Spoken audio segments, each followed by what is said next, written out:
I'm sorry, sir. I gotta go on your shoulder. I'm so sorry. Don't get in the front. I got it. And now, The Problems of Rich People, starring Will Smith.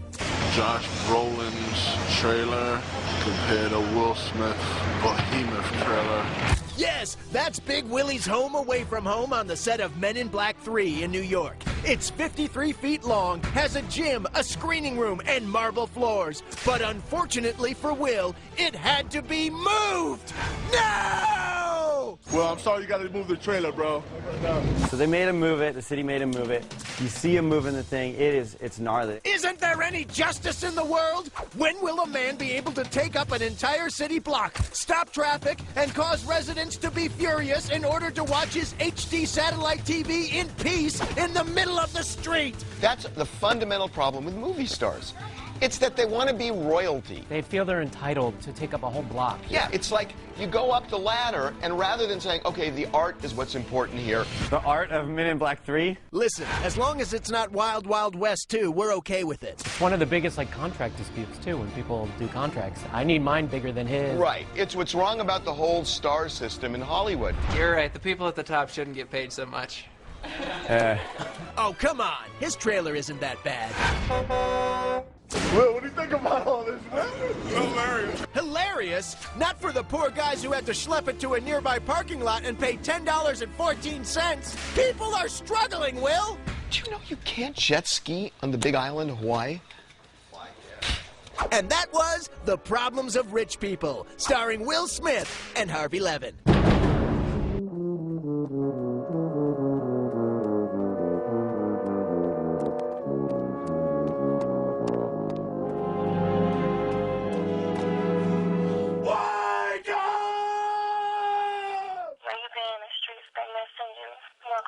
Welcome back.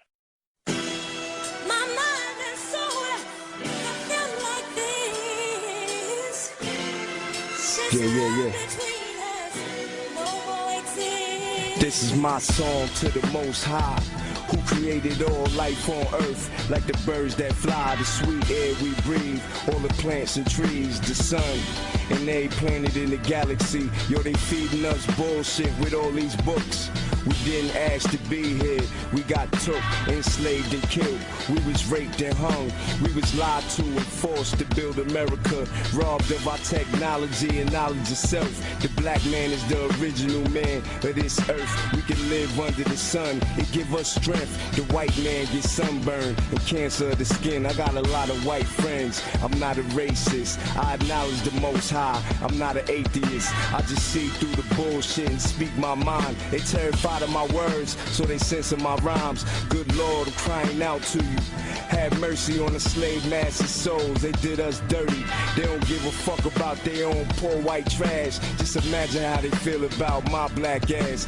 Fuck Christopher Columbus. The Indians was here first, and fuck the Vatican. The pyramids is older. Shut off the nose and the lips of our statues. Mad it was black faces staring back at you. We even built pyramids on Mars. They won't tell us about that, cause then we realize who we are. When I wrote Pearly Gates, they said I hated God, so I wrote this song for the creator, the all. My world is empty without you, babe. My world is empty without you, babe. My world is empty without you, babe. My world is empty without you, babe. Yeah, this is my song for the Almighty, the first and the last. Your bloodline is alive and healthy. These people don't scare us. They call us niggas so much we wear it. It's like a reminder. Don't forget it's no forgiving the evils. They got the whole world possessed under the spell of the mighty green dollar bill. Got us running around shooting people up, beating people up, sticking people up, selling people drugs, genocide, suicide, homicide, murder. These are the things that we see being brought up in cartoons, movies, and history books. We go outside and it's the real gun smoke. Little niggas in the hood got carbine burners, 52 shot banana clips. Little devil kids getting locked up for life and do it on purpose. We fearless and numb to the pain and the hurting. Lord, my world is empty without you, babe. Exaggerating a lot of stuff. they taking something that's real and they really don't know what they talking about too much with it, so they like they just go off with it. They turn into like space cadets. You know what I mean? How like Doc said all the time, like they get certain information and they just space out with it, like make up all kinds of scenarios. That's crazy. You know what I mean? So that's our people, though. We extreme in most things we do. Yeah. I mean, and then at the same time, it's like you know, when people do certain things, like for example, you know, like certain artists wear like a shirt with the pentagram on it or something, or you know, you wear certain things with certain symbolism on it. You know, people gonna question you about that. You're like, yo, why son got that shirt on? Like, does he know what he has on? Is he doing it on purpose? Does he not know? Like, so it causes you to questions people's their actions and what they choose to do. So, you know, some of it stems from that, you know what I mean? Like, people wear certain symbolism and they're doing certain things and it makes you be like, oh, what's that about? You know? Like, are they playing with it to make you think it's like that just to cause controversy? Are they just fully unaware of what they're doing? Or do they really know what's going on and it's real? They really down with some shit, you know what I mean? But to me, when I look at everything, right, what I get out of it is that either they playing with people or they just unaware of what they doing. You know what I mean? I don't think it's really what people are making it out to be. Like as far as they say Jay-Z's down with the Illuminati and Beyonce and all this crazy. A lot of that stuff is like real crazy. And you know, there was a time where I had made a blog from jail, and I had mentioned something about Jay-Z, you know, and the choices that he make, you know, in the industry and whatever he's choosing to promote and all that. You know what I mean? You know, that it seemed like he was siding with just all the wrong negativity and all that type of stuff. You know, like he's siding with evil. You know what I mean? And you know, when I thought about it though, you know what I'm saying? I'm like, I was making some of those choices myself too. You know what I'm saying? I was rocking all the diamonds and all the bullshit also. So somebody could say the same thing about me. You know what I'm saying? If you really think about it. Right. But at the same time when I was doing that, I was being very vocal all the time about you know, how where I stood with all that, you know what I'm saying? Right. And all the time, like from day one, you know what I'm saying? Like when I first started learning about it, about all that, and you know, I was always vocal about it. And the only difference between, you know what I mean, me and Jay, because I'm making this comparison right now, the only difference between me and Jay is that you don't hear him being vocal about it. Like, you know, you just see him promoting all this lifestyle, but he's not being vocal about where does he actually stand, you know what I'm saying? So that's the only difference I can say, but people could say the same thing about me, like I was promoting fashion and jewelry, and people, like I said, people could say the same thing about me. So when I thought about that, you know, I was like, you know what, you can't really target Jay-Z like that, you know what I mean? Because the way I see it, I don't see him being down with no crazy shit like what everybody trying to say he is, you know what I mean? I think a lot of people took what I said and tried to make it into their own thing. They tried to say, oh, Prodigy said he down with the Illuminati. I never said that, you know what I'm saying? I never said Jay-Z was down with the Illuminati. I just said that his actions and things that he was doing, it looked like he was taking sides with, you know, the negativity, you know what I mean? And I was more on the side of doing positive things, even though I was carrying myself in a certain way, but I was still being vocal and telling people, listen, boom, boom, boom, this is what it is. The change that's going on not only in hip-hop, which they actually trying to turn into popular culture because they have to weaken it to make it palatable for white people to get in. Who are you blaming? Who are you saying is responsible for what's going on in the music industry, especially with a subculture called hip-hop? Who do you blame, Tarik Kweli? Who do you point the finger at? How can you explain this away after I've laid out 5 to 7 years of documented information, been to Black and Nobel 3 or 4 times to explain this.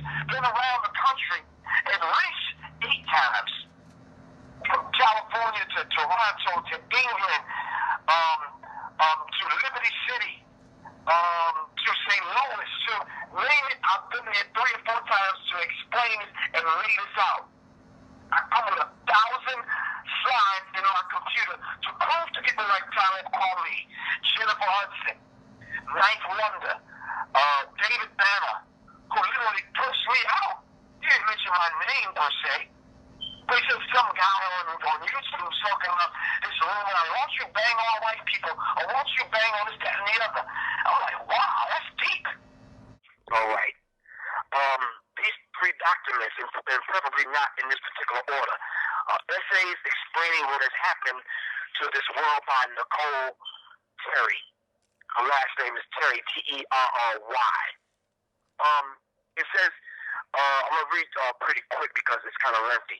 It says, the documents listed below, plus hundreds more and numerous essays explaining what has happened to this world are available all on the public contact Nicole Terry. Now, Professor Griff, what would happen to someone who played a major role in the discovery of a publication of the following facts? And they are listed as such. Number 1, the IRS is not a United States government agency.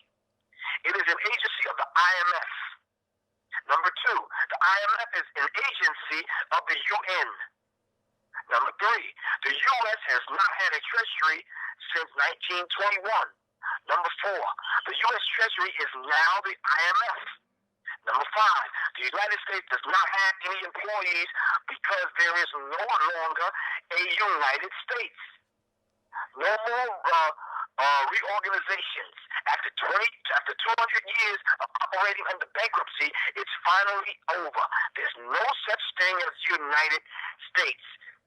Do not personate one of the creditors or shareholders, or you will go to prison. All right? Number 6, the FCC, CIA, FBI, NASA, and all of the other alphabet gangs were never part of the United States government to begin with. The post office is not part of the United States government. Even though the United States government held shares of stock in the various agencies, these are not part of the United States. The Federal Reserve is not part of the United States government. It's privately owned. 7, the Social Security numbers are issued by the UN through the IMF. 8, there are no judicial courts in America, and there has not been since 1789. 9, there have not been any judges in America since 1789. There have been administrators. 11, we have one world government, one law, one monetary system, one religious system. Number 12, and I'll skip around from this point on, the UN is one world super government. The UN is a one world super government. In skipping now, it says you own no, this is number 17, you own no property. Slaves cannot own property. I'm going to say that again. You own no property. Slaves can't own property. Read the deed to the property that you think is yours. You are listed as a tenant in your own home. And then when you sign birth certificates and death certificates and marriage certificates, you sign these particular owner's rights away. Even if you think you might have them. You don't have a powerful court in the United States Supreme Court. Pardon me, the most powerful court in America is not the U.S. Supreme Court, but the Supreme Court of Pennsylvania, which Ampoule goes over. Number 21, you cannot use the Constitution to defend yourself because you are not a party to it. You're a slave. 24, the Pope can abolish any law in the United States. I'm going to say that again. The Pope can abolish any law in the United States. Surprised, get wise. Do you understand? And so you're going to have certain body of knowledge to bring remedy to your family. You understand that? And to yourself. And so it's of your interest for you to know and for people around you to know, because you're going to have each other's back. Because regardless of how passive we are, Rome is not playing. They're in the doo-doo, and they're going to pull anybody in the doo-doo they can. Rome is in trouble. They're in doo-doo. And they're going to be pulling anybody in it that they can pull with them. The key to them to have the capacity to do it is whether or not you're subject to them. Whether or not they really lawfully have jurisdiction. You understand? Now, I know a lot of you understand the Trinity of jurisdiction, and some of you don't. However, write down this: the Trinity of jurisdiction is personam jurisdiction, subject matter jurisdiction, and territorial jurisdiction. These are principles. I'm not going to go into them too much because of the time period, because there's so many other things that I want to address to help you. But try to take these principles, and if you don't get it today, make sure you do a little research so you can understand it. Because whenever you're going into court for tickets, if IRS approaches you, or if you're going to court for foreclosure under Chancery judge, every one of them is springboarding off the 14th Amendment. Are we clear? Does everybody first understand what I just said? I want to make sure everybody understands what I said. Any legal action that involves us, when people look like this, springboards off the 14th Amendment. You understand? That's the foundation. Now that's the foundation for also all corporate beings, which of course, then you must know the two types of person at law. You must be aware of that. And everyone needs to be aware of that while we're making this treatise in order to understand why we're saying what we're saying and what you need to know. And some things may not be said, but you need to have that in your knowledge base already. You gotta have a background. You understand? Two types of persons at law. The word person does not mean this physical being. The word person means a corporation, which is artificially constructed on paper by legal process. When you're making reference to this being person, it's a natural person or either a divine being manifest in human flesh. Those are the two lawful terms. And because it's wordy, a lot of people dismiss it and then start using the abbreviation, which is dangerous. You understand? Everybody clear?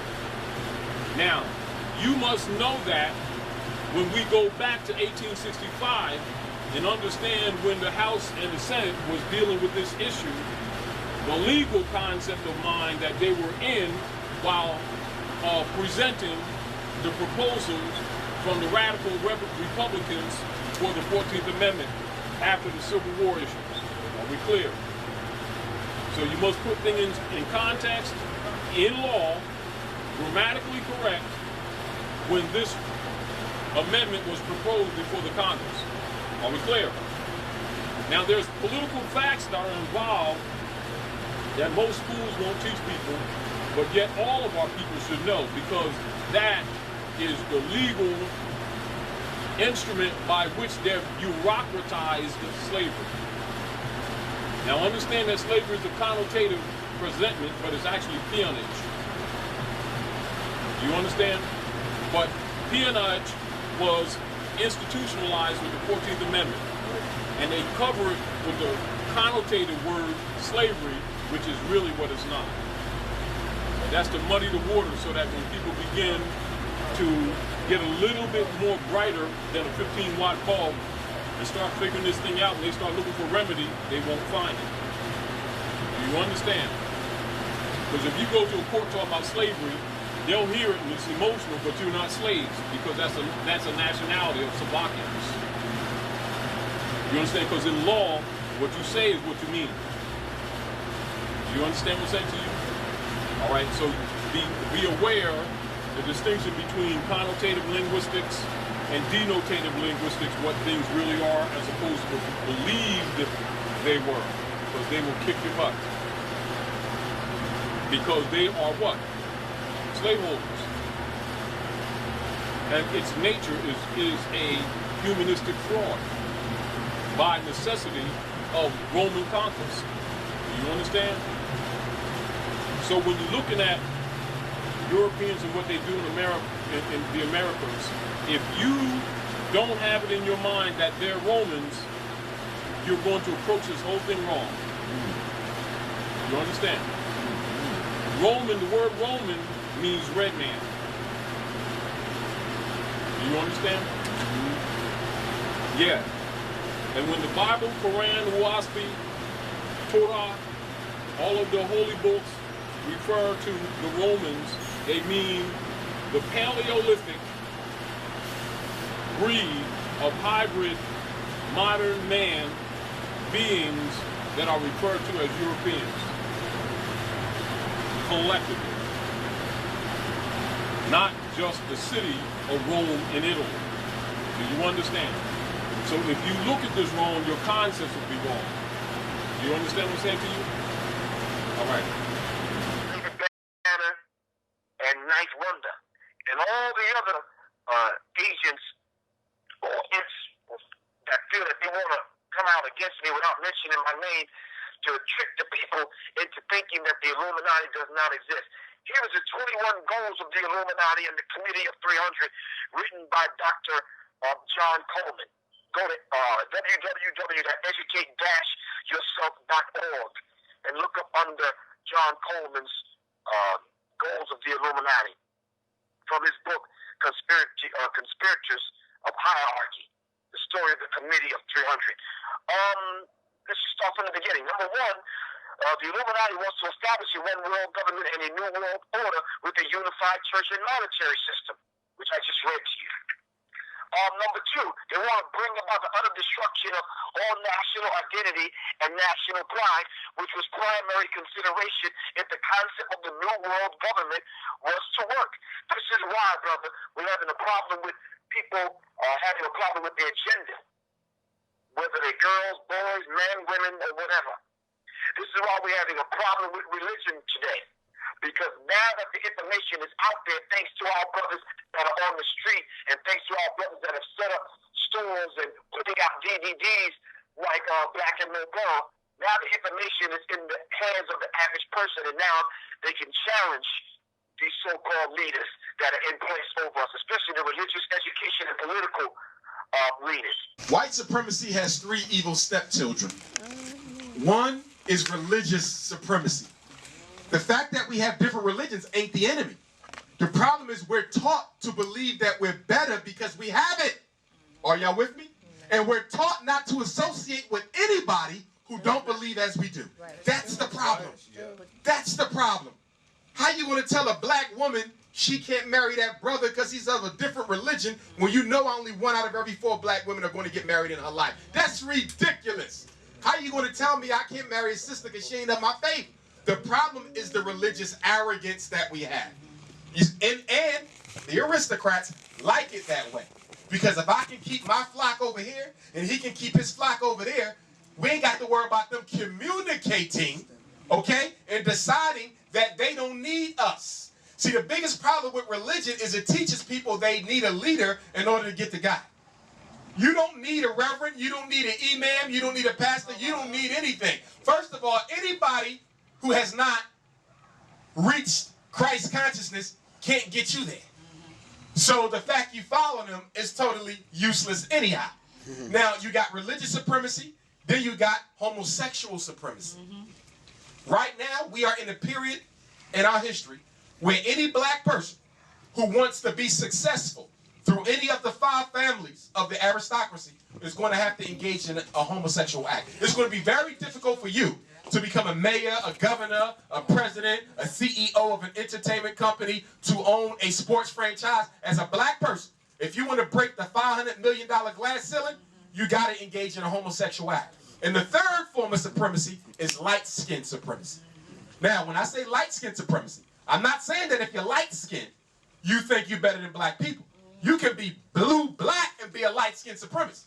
Clarence Thomas is a light-skinned supremacist. He's blue-black, but you don't see nobody around him ever but white and yellow people. Are y'all with me? So when we talk about light-skinned supremacy, any black person can be a light-skinned supremacy because it's all about color worship and self-hate. Homosexual supremacy, light-skinned supremacy, and religious supremacy. They also want to establish the ability to control each and every person through the means of mind control. This is what Zbigniew Brzezinski called technotronics. Zbigniew Brzezinski actually is the one that's financing Barack Obama. He was Jimmy Carter's national security advisor. They want to bring about and create a human-like robot. And you can see this. This is why it's so mandatory to co-opt and control hip-hop, because hip-hop, being the voice of the voices, actually freed people to express yourself how you wanted to express yourself. Later on in this particular document, we're talking about the 21 goals of the Illuminati and the Committee of 300. They want to bring about an end to all industrialization, meaning they don't want any government producing anything. I.e., let's figure out and discover why America wants to control a place like Libya that's going on the news right now, brother. It's mandatory that America controls Libya, because Libya has a large quantity of oil that's sitting under the feet of Muammar Gaddafi, the leader of the Libyan people. We also need to keep in mind that the oil in Libya is nationalized, so all of the Libyan people benefit from the oil. America wants to control the oil, so the oil has to go through Israel to America, then through Israel in order to furnish oil for the entire Arab world. They're trying to choke and starve China in this process also. They're already starving and choking the hell out of Africa through Africa. I just want to express my appreciation to all of you here for giving us an opportunity to come and speak to you, to do a reading of this book, and for the work that you do here, encouraging more African people to read, to participate in reading. I think it's an extraordinarily important thing. So thank you very much for this opportunity. Yeah, how do you change people's minds? Because if they want to be indoctrinated, because that's what it really is. Since we've been in this country, we've been indoctrinated to believe and see certain things, so we long for these things. And in the meantime, become victimized. I think indoctrination is real. You can't get around that. You see it every day. But I don't think that's the fundamental problem. I don't think indoctrination is the fundamental thing that keeps us in check. I think it's the gun that keeps us in check. If indoctrination worked, that cop wouldn't be standing out there in front of the door of this bookstore when I came up. If indoctrination alone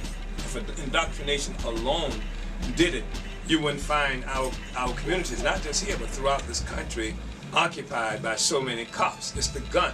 When I say the gun, I mean all other things associated with it. I mean the state itself, the organization of coercion that we are confronted with on a daily basis. It's the courts and the whole social system that works against us, because it is the fact is that one of the reasons that the indoctrination appears to work is because you are punished if it doesn't work. There is an element of punishment associated with it not working. If you act a certain way, you're punished, which is one of the reasons young African people in this country now are under such a serious assault, because they're in a permanent state of resistance. White man say you wear your hat this way, they wear the hat that way. White man say wear your pants this way, they wear the pants that way. There's a permanent state of resistance all the time that's happening with young Africans. And the problem, of course, that we have is that we have not yet achieved the organizational capacity to intervene with these young people, to give the resistance some kind of direction and some kind of organization that can contribute to our liberation. So indoctrination is really important, and my being here in this book is one of the ways that we try to take on the indoctrination, but I'm telling you that indoctrination by itself doesn't mean anything. I don't remember the year And I may be the only one in the room who's old enough to remember when the lights went out in New York. Anybody remember? Stories. Yeah, when the lights went out, all them indoctrinated Africans went shopping. And so indoctrination didn't mean a thing. Once